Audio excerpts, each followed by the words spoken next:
This is Ukraine Calling.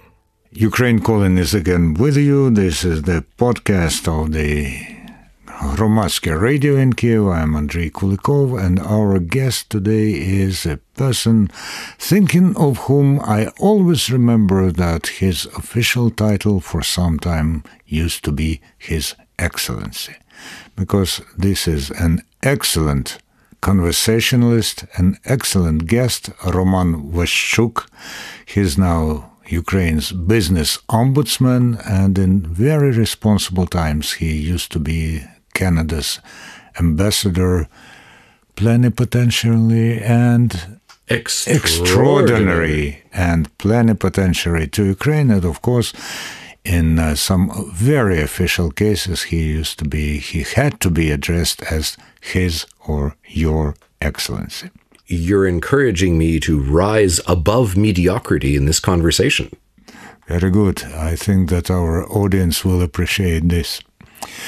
By the way, Roman, you are a figure of Ukrainian folklore, because one of the legends I heard about you is that you were very instrumental in Canada recognizing Ukraine's independence as swiftly as it happened. Is there some ground in this? In a very junior way, yes. When I came back from my first posting, which was to Moscow, I started working at what was then the Soviet and East European Department of what was then the Department of External Affairs in Canada, and I was the desk officer for the Soviet Union. So when it began to fall apart, and there was a need to write the first draft of the cabinet decision document on recognition of Ukrainian independence, my deputy director, John DeGangi, who had a kind of slightly wicked sense of humor, said, "Roman, I think you would appreciate writing the first draft of this document," which I did. And of course, because cabinet documents in Canada are secret, I don't know if anything was left of my first draft in the final decision document, but I did give it a little start. As a Ukrainian, as a person who sympathized, I presume, with the Ukrainian struggle for independence, were you sort of having special feelings? My deputy director was right. I did very much appreciate the opportunity. And frankly, being in that office throughout the late summer and fall and winter of 1991-92. Some of my good friends who had stayed at the embassy in Moscow then moved to Kyiv to support the emerging Ukrainian embassy. And they also have very fond memories of sort of getting in on the ground floor. Roman Waschuk is our today's guest on Ukraine Calling, and he used to be a very successful and high-ranking Canadian diplomat for several decades. About 32 years, yeah. Yeah, how had the Canadian policy towards Ukraine changed over these years? And you were, again, instrumental in bringing those changes about. Or I was an instrument of the changes sometimes. All right. I think Canada was always keen to both be supportive and be seen to be supportive. We had a domestic constituency that was very interested in our relationship with Ukraine. I think you mentioned that we were nearly the first to recognize Ukraine's independence. Okay, the first Poland, far away to the west. Yes. What we would call those countries considered to be Western countries in 1991. Now, the Poles would disagree with that categorization, but because of the time difference, they managed to get in a few hours earlier. I think we've generally paid quite a lot of attention to the relationship. We've had, in many respects, a less Russo-centric policy, although, again, there's a strong inertia in every government. When you have a big embassy in a place like Moscow, it continues to exert a lot of influence, even when the relationship is no longer so close or even so important. I think 2014-15, very active. Also, I'd say on the cutting edge of hashtags and tweets. I've seen the Russia, not Russia graphic, which actually was designed by an intern at our embassy at our mission to NATO in 2014. It keeps popping up over and over again. It's maybe the strongest Canadian policy statement ever made graphically, and it was done by an intern. So there's that. Then, of course, Operation Unifier, police training. So a lot of practical things that people may not have fully appreciated at the time, because both Ukrainians are skeptics about change in their own country. Wherever they are? I say, but most skeptical of all in Ukraine itself. And then, people assessing from outside also can be led astray by Ukrainian skepticism. And so you have this situation now where clearly everyone is surprised by how well the Ukrainian army has performed. But you certainly are not surprised, or you are as well. No, so I was about to say that I am in the tiny minority of unsurprised people, because I would visit various locations of Operation Unifier and its training mission with the Ukrainian forces, to the extent that one of the rotations gave me this plaque titled Combat Ambassador. But no, I'm a non-combatant. You'll be reassured to know. And I could see how the relationships were being built, how the mentality of the Ukrainian partners was changing. A lot of it just through plain old conversations, eating the same meals together. The fact that a lot of the soldiers stayed in touch, through social media or otherwise after their tour of duty in Ukraine, the Canadians.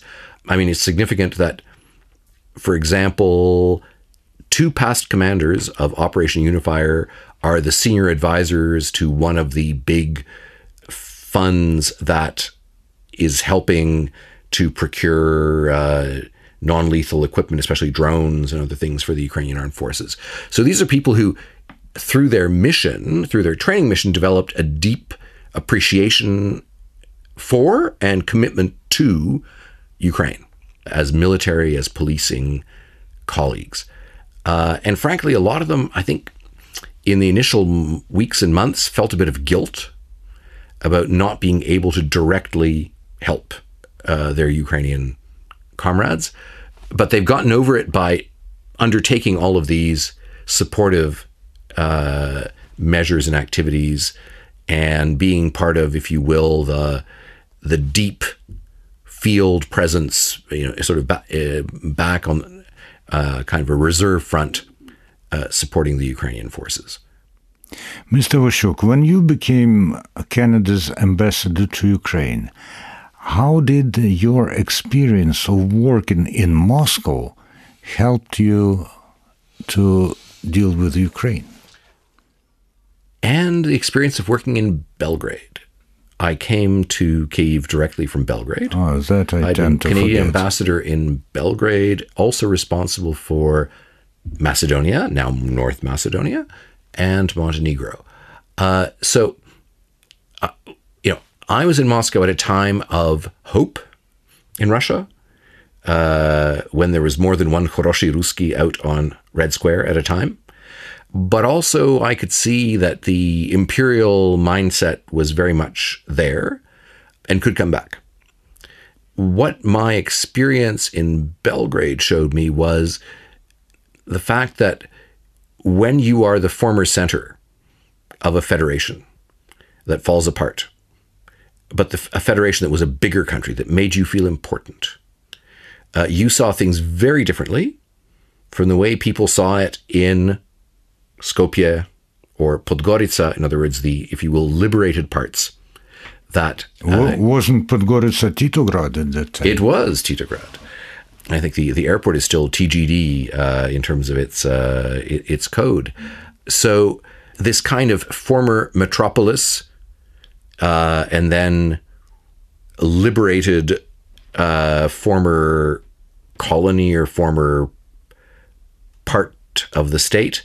So I was able to see it in 2 different locations. some things are the same, some things are different. But actually, the Balkan experience I found particularly helpful because for me, it didn't come with any of my own emotional family or historical baggage.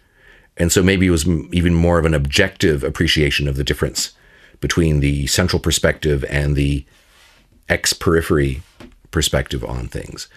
Plus, the Balkans was a region that had gone through a big conflict a decade earlier, decade and a half than I was there. I was there 2011, 2014.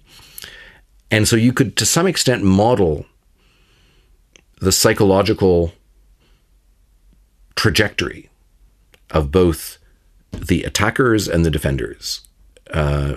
Interestingly, Serbs were quite keen on forgetting the 90s. That's maybe because of the feeling of guilt? Partly, or not wanting to revisit their own memories or feelings, and a sense of we let's just get over it. Croatians not so keen on moving on. So what happens often, I think, is the people who help touch off the war no longer want to talk about why they did it or how they did it afterwards. Those whose identity was forged in defending the homeland against the initiators and perpetrators, they hold on to that memory for much longer. And so if Putin were to be run over by a tank tomorrow, I would expect that in 5-10 years, Russians would say, it wasn't us, or, it was sad, hugely unfortunate, but let's just get over it. But I don't see Ukrainians getting over this identity forging experience for decades and decades and decades. In an aside about your stay in, or your tenure in Belgrade, did you have to deal with the Ukrainian or Russian minority in Vojvodina? I did, indeed. I was often a guest on radio, both Russian and Ukrainian radio and television. So very interesting micro communities, very active, proportionate to their size. I mean, the entire sort of Ukrainian, identifying as Ukrainian community, 4,500 people, with 6 cultural societies, 6... And different views on whether they speak a special language, right, or... Yeah. The Russian, certainly, yes. But you have also this very interesting thing that in former Yugoslav terms, or now in Serbian Vojvodinian terms, the Russians are the bigger group. And the Ukrainians are concerned about separateness from the bigger group. But in a global sense, of course, the Russians are a tiny group compared to Ukrainians in the homeland or globally. So there's a kind of micro set of feelings and then a more macro set of feelings. I met lots of very interesting people. And again, people who are able to live in, because they've lived in both contexts, compare the two situations. So you've probably met people like Michal Ramach, Boris Varga, who are certainly in the sort of Serbian language sphere and the post-Yugoslav sphere, very important commentators in their own right, nothing to do with their Russian background or their affinities for Ukraine. But I found, and I recommend it often for people wanting to talk about what's happening in Ukraine, give it context, that talking to them offers a very interesting perspective that is often missing in commentary. When you came to Ukraine as an ambassador, did you ever had a feeling that Ukrainians are in minority in their own country? Well, interesting that you should say that. I had a feeling that I was almost like a dual ambassador to some extent. I was an ambassador obviously of Canada and of all Canadians. And I made a point of this, that not just some diaspora, but, from coast to coast to coast, including Canada's Indigenous people, Canadians of all backgrounds. But also because of my family background as a sort of Mohican of a sort of previous generations whose legacy had largely been marginalized in Ukraine itself.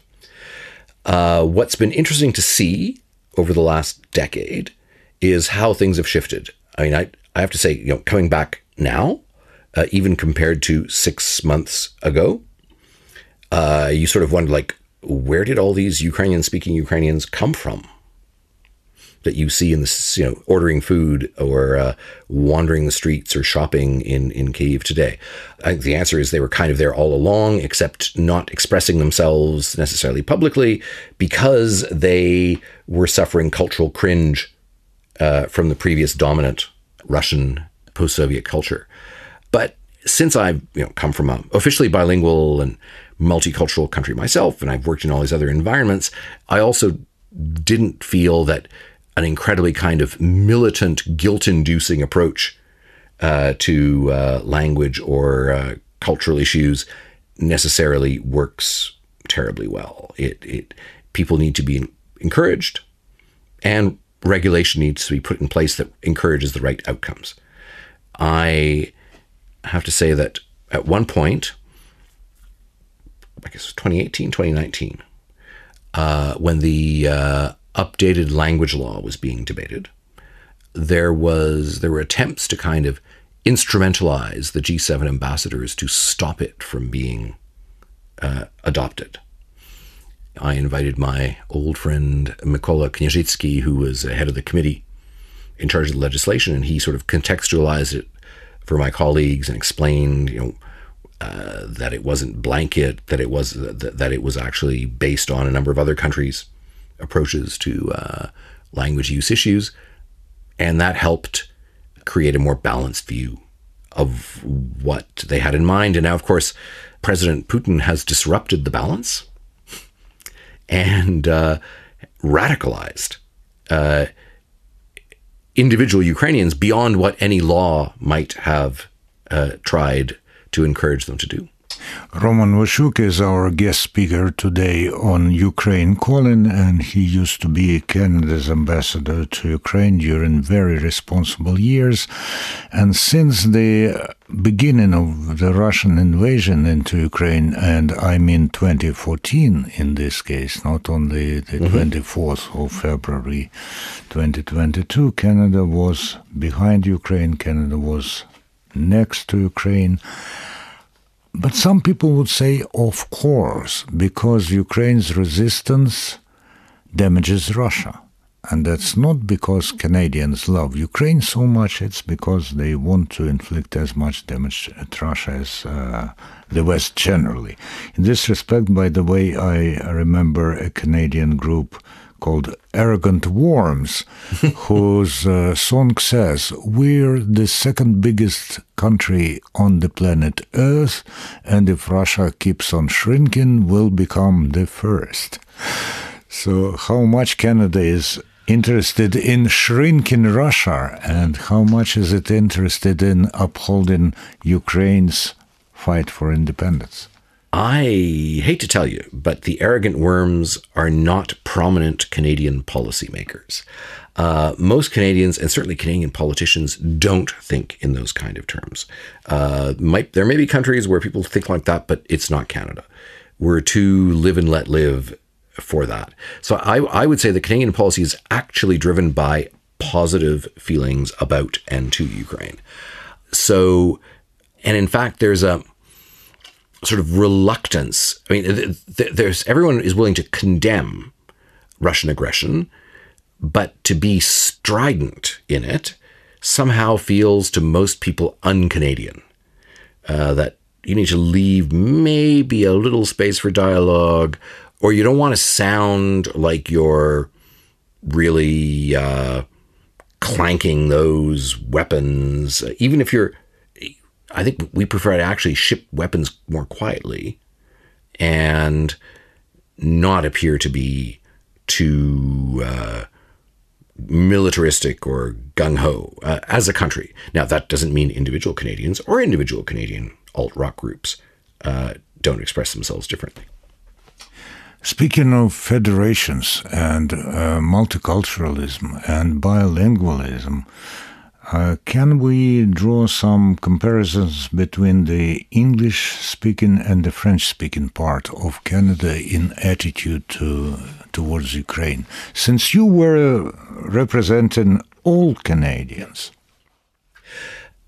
You know, I would say that given past patterns of migration to Canada, there has generally been less understanding and empathy regarding Ukrainians in Francophone Quebec, just because people didn't meet people of Ukrainian background or listen to their story all that often. And also Quebec is an area where there's a great interest in the Arctic, since Quebec itself has a very large northern component, and a sense that Russia is, if not a partner, then at least unavoidable if you want to get serious about Arctic issues. And also, Quebec is no longer New France, hasn't been for hundreds of years. But Francophones naturally read foreign policy publications and listen to TV and radio from France. So the generally more sort of balanced, let's not take sides too quickly rhetoric we were seeing for a while out of France, that also has an impact, more of an impact in Quebec. But I think what we've seen is a shift. I did quite a lot of French language radio and television in February, March. And then the arrival of the first of thousands of Ukrainian refugees in Montreal and other towns and cities in Quebec has led, I think, to an unprecedented degree of empathy. I saw signs that were put up all over the city of Lévis, which is just south of Quebec City, marking Ukrainian Independence Day and remarking sort of on support for the Ukrainian struggle. This is something that you would have never seen before this year. So I think what is happening as well is that the geography of interest in Ukraine and support for Ukraine is changing. It is broadening. Similarly, on the 24th, there was probably the first big public Ukrainian Independence Day celebration in St. John's, Newfoundland, Canada's easternmost. With the Kubasonics giving exactly a concert. Right. And there you can see this very interesting sort of melding of traditions. Kubasonics, led by a guy named Brian Cherwick, descendant of the first wave of Ukrainian immigrants to the prairies. In fact, it is PhD on Ukrainian popular music of the prairies, with a band in what was one of Canada's least immigrant receiving provinces. The Kubasonics, when they moved a couple of years ago, became wildly popular in Newfoundland with Ukrainian-only material. Nobody wanted their English stuff. They just wanted the Ukrainian stuff. And now... But it's interspersed with Eastern Coast music. Yes, exactly. Or it draws on many of the same sort of dancing traditions of reels and jigs that people in a pub in Newfoundland can appreciate. So on the 24th on George Street, which is the main pedestrian thoroughfare, you had then hundreds of people who had recently arrived from Ukraine this summer in Newfoundland, plus Newfoundlanders who love this music, plus the Kubasonics, all celebrating Ukrainian independence and big dance too. So that shows how sort of the history of Canada's migration and Ukrainian settlement in Canada and things that happened just a few weeks ago all link together, and so far very positively. On the 24th of August this year, a producer from CBC called me and asked whether I was willing to give a couple of interviews to Canadian radio stations.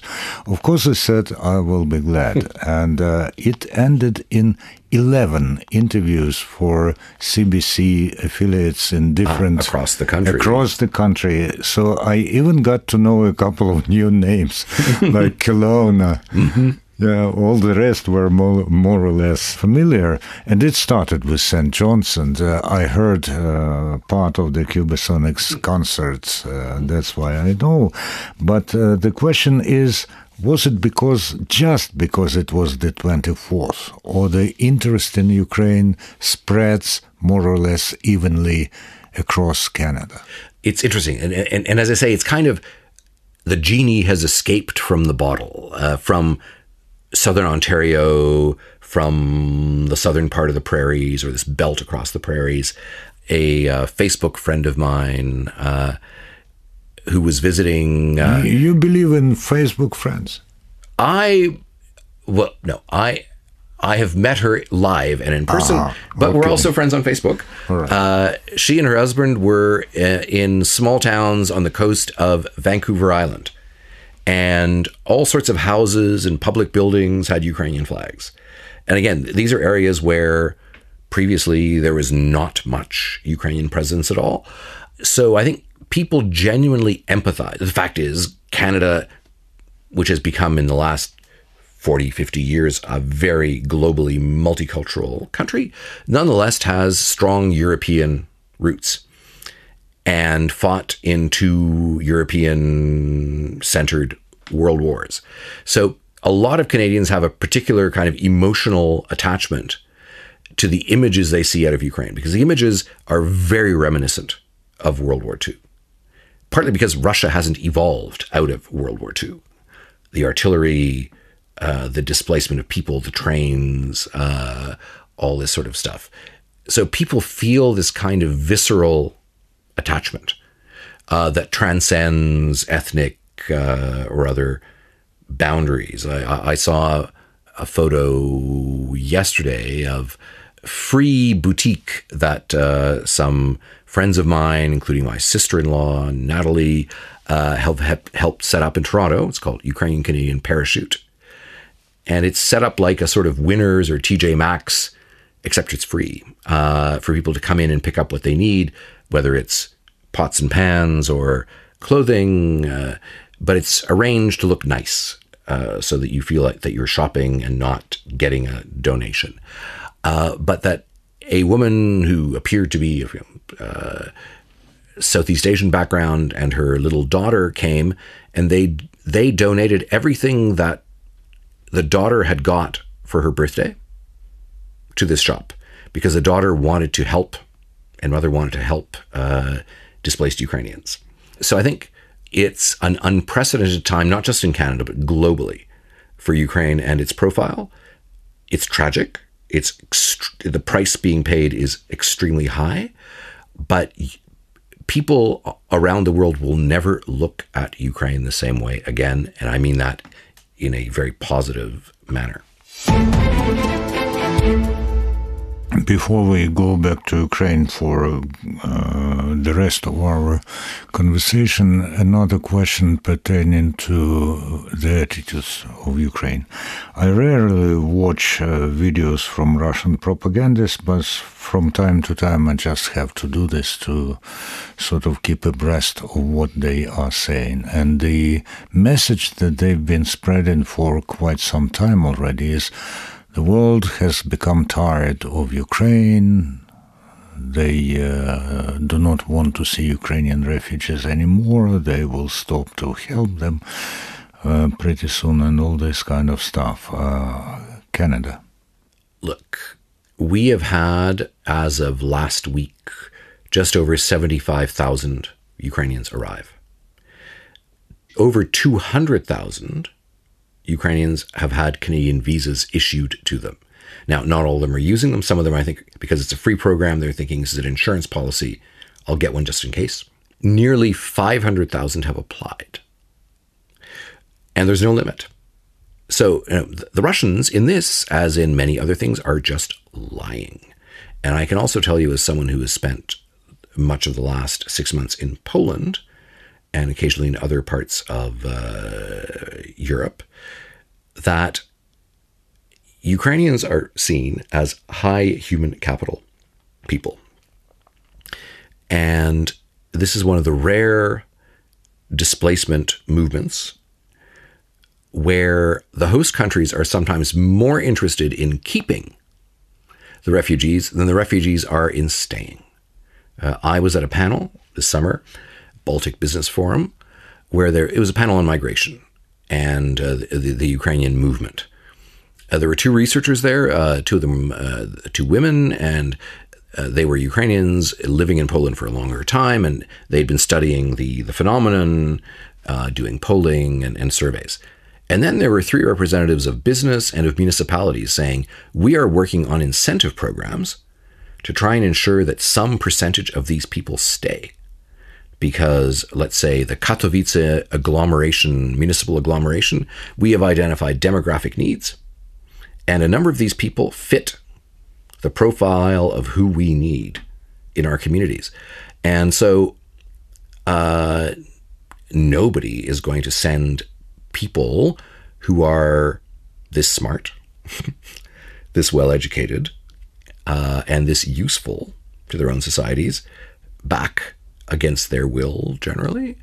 And in fact, as I say, a number of countries are thinking of incentive programs.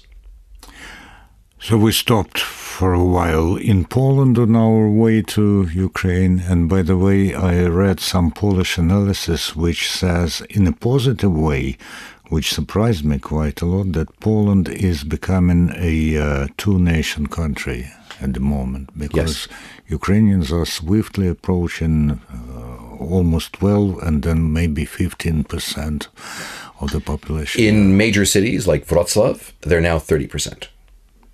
I was in Wrocław where my grandson was studying when Ukrainians constituted 10%. And even then they had inscriptions and signs in Ukrainian next to Polish and German. Well, right now on program number 1 of Polish Radio, Jedynka, you get, I think it's every second hour, you have the news, and then you have the news in Ukrainian. I think what's characteristic of what is a war, now it's strictly speaking still on Ukrainian territory, but it is a regional war and with global implications, is that things are changing. It changes things in unexpected ways. One of which is, as you say, that Poland, at least temporarily, becoming a binational country. A lot of thoughtful Poles are thinking, how can we manage this situation better than before 1939, realizing mistakes were made before then. And, you have a realignment of European security relationships. You have, within Ukraine, a rebalancing of business from one region, from one set of regions to another. You have Ukrainians who work remotely, continuing to work from wherever they have found temporary shelter, which is very different from what would have happened even 10 years ago. So maintaining their connection to their Ukrainian company or their Ukrainian organization. No, it is fascinating. And I think those of us who are living in it, we aren't always conscious of all the very many impacts it's having. Roman Waschuk is talking to those who listen to this podcast, Ukraine Calling, on Hromadske Radio, and at the moment he is Ukraine's business-ombudsman, and he spent several very fruitful years in Ukraine as Canada's ambassador. Before talking about your business-ombudsman's affairs, a question which has always fascinated me, because it's always applied to, or often applied to, journalists who are somebody's own correspondents in different countries. But I have almost never heard this issue raised about the diplomats. Is the issue of becoming native or going native to the country where you are stationed, of losing the ability to look at this country from your editorial office's point of view. And does this happen to diplomats, and especially to diplomats like you, who are from a solid Ukrainian stock, who know the culture, who know the history, who can speak language immaculately? The short answer is, after a certain time, yes. I remember one of my former ambassadors in Germany, towards the end of her term, and it was, I think, 4 or 5 years, saying, why should I deliver this démarche to the Germans, to our German friends? I mean, these people in Ottawa, they have no idea what they want. And I was thinking, wait a minute, but like the people in Ottawa are paying us. Maybe we should pay some attention to what they want. It's one of the reasons why diplomats get rotated, because you do tend to set down roots, and you are overwhelmingly talking to people from your country of accreditation and not from your headquarters. There is a bit of an embassy bubble in each embassy, but nonetheless, if you're at all effective, you're interacting more with the host society. I like to think, and maybe I'm just overestimating my abilities here, that because I had actually done quite a lot of studying of the region, that I also had a certain ability to critically interrogate the Ukrainian side of things as well, not just the country of Ukraine, but my own beliefs and my own background. Now, that doesn't negate emotion, that doesn't negate a certain sense of solidarity, but I think it's helpful for diplomats, probably for journalists too, to always have that little voice somewhere in their head, the editorial voice saying, wait a minute, you're getting caught up in sort of the surfing the wave. Again, there are times to critically interrogate. There are times to stay balanced on the surfboard and keep surfing. And I think the last 6 months have been more of a surfing period for people than having huge self-reflection exercises. But yeah, there's a reason why diplomacy is a rotational culture. A very personal question. You left diplomatic service at a young age after holding a very responsible position in a very important country. Was it because you had enough of diplomacy, or was it because you saw a good opportunity for yourself to be a business-ombudsman in Ukraine? Well, not at that point, no. I think I got out while the getting was good. You mentioned that I was there during a very responsible period. I have to say my successor has been through a much more challenging period than I ever experienced. So, and I think she and the current cohort, they are all going to be deserving medals from their from headquarters for managing. By the way, do you situation. have a medal from Ukrainian or Canadian authorities? Yes and yes, actually, yes. Not very shiny ones, but yeah. Oh, all right. So I thought, I thought I'd never really have the same combination of serving in a country that I cared about deeply, and where for a long time I had a minister who was very engaged as well, as Chrystia Freeland when she was foreign minister. And I thought, if I go back to headquarters and I'm in charge of, something administrative, I'll just be sitting there saying, it's not like the old days. I had enough years, so I took early retirement, and I thought, end of 2019, hey, travel the world, go to some conferences, do some think tanking, maybe talk to Hromadske Radio, occasionally hit the beach. But then the pandemic hit, and none of that happened. So I spent a lot of time in my basement, in our new house in Toronto, spent some time helping relatives and other people work through the pandemic, did some research on family history, and then I saw this ad, and got a call from some headhunters saying, would you be interested in this job? And I said, well, I'm sitting here in my basement, maybe this would be more interesting. And so I applied, and that's how I ended up in Kyiv in early January of 2022. How much time you needed to grow into this new position? Still growing. Still. Ukrainian legislation, Ukrainian business environment, highly complex, many-faceted, lots of generalizations. A very diplomatic way of putting it. Yes. Highly complex. Highly complex, but also, and again, I think as we've discovered with the Ukrainian government during this war and other aspects, I think often having a worse reputation than it deserved in real life. So one of the things I learned in the first few weeks is that there are significant parts of the Ukrainian court system that actually work and that, decide on tax cases, etc., within a reasonable period of time. And then sometimes the issue is that the court orders are not then implemented by the tax service, and you need to persuade them, then they do. But that this notion that I think I'm going to go into dangerous metaphor territory here, sorry, but so many people use the burning platform argument from 2014 to 2021, arguing that things were probably so serious you needed to do something major. You needed to change it. You needed to have a big technical assistance program to fix it. And to get the money and to get the support, you needed to paint things as darkly and as horribly as possible. Now that physically the platform really is burning, literally here in Ukraine, people are realizing, well, actually, it's not as dysfunctional as we were saying.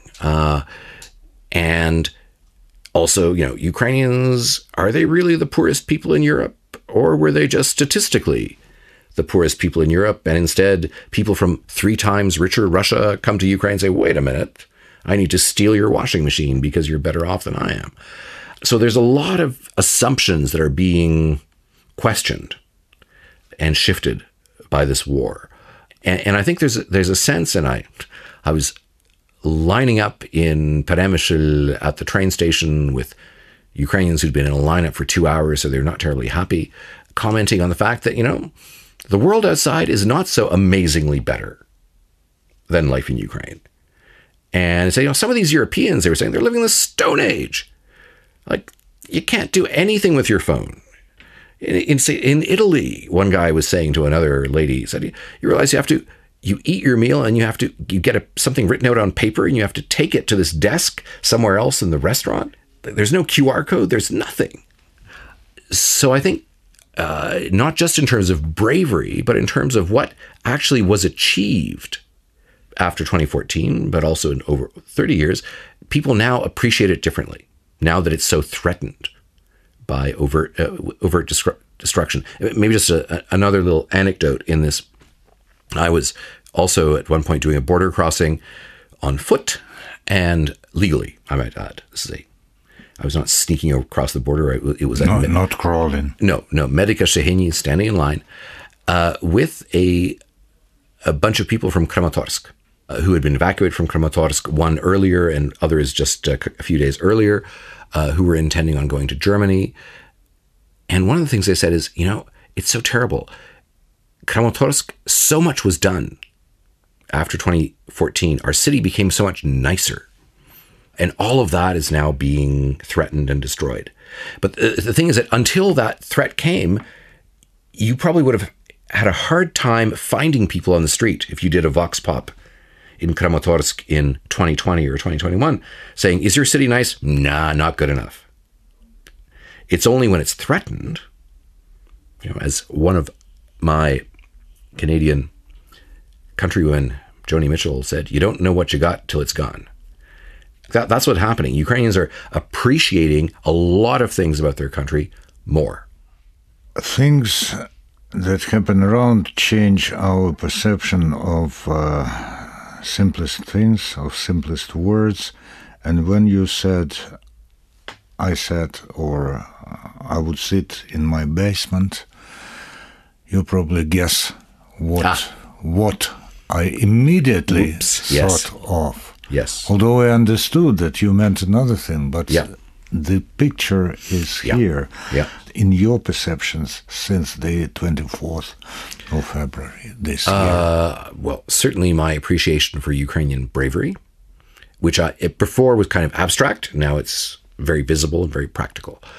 I already sort of largely appreciated Ukrainians' sort of horizontal self-organization skills, but they certainly have come out very prominently. I would say also this kind of voluntary coming out of Ukrainian business and citizens and offering the state money, pay taxes in advance. I was talking today to an economist who pointed out that the famous FOPE, single-person entrepreneurs, that a large number of them didn't take advantage of the offer, February, March, to shift from 5% taxation to 2% taxation. They, for patriotic reasons, said, no, I'll keep paying more so that the government has money for the army. So I think that is a big change, because I think mistrust was traditionally the mode, both on the part of the people, business, and then the state in dealing with business and the people. So for me, that was a hugely hopeful moment. And my main concern is that we don't lose that moment now, as things painfully but semi-normalize in many parts of the country. So it means government shouldn't go back to its bad old habits, and neither should citizens, and neither should business. Having sort of put everything on the table, I would rather see things kept on the table rather than being hidden away under the table. One of the last questions, you say the government should not go back to bad old habits, and people, of course, should not. But aren't we in danger of acquiring some new bad habits because of the war? I think there is naturally worry about authoritarianism, although I think the quest for strong leadership is natural at a time of conflict, and you don't want everything organized by consensus when there's no time for consensus to necessarily be evolved. I think there's enough resilience and resistance to that in Ukraine for it not to actually become a dominant feature. The trauma of simply hundreds of thousands of people seeing people being blown apart, body parts separated, etc., that's hard. And that will be a psychological burden for decades to come. Some people will find it easier to overcome. Others will find it more difficult to overcome. And then I think it's been interesting for me to read young, progressive Ukrainian journalists or activists writing about how they're concerned with managing their own hate. And coming to the conclusion, which I think is not unreasonable at this point, that right now they can't help but hate, given what's happening to their friends, to their family, given the nature of the enemy that has attacked Ukraine. But in the long term, how you sort of come down from that emotion and how you transform it into something more positive, that will be decisive for the country. Roman Waschuk, Ukraine's business-ombudsman and previously a very successful ambassador of Canada to this country, the guest of Ukraine Calling, a podcast, the English language podcast on Hromadske Radio.